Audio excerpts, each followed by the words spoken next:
লাগানো হয়েছে, লাউ চাষ করা হয়। এই দেখুন এত সুন্দর সবুজ শ্যামল, এই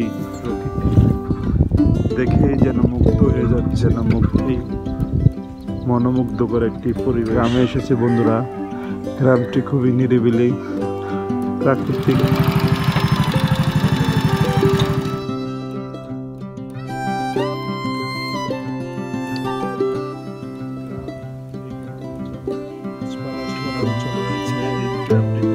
আজকে আপনাদেরকে দেখাবো যে এই গ্রামের সৌন্দর্য, এই গ্রাম নিয়ে আজকে একটি সুন্দর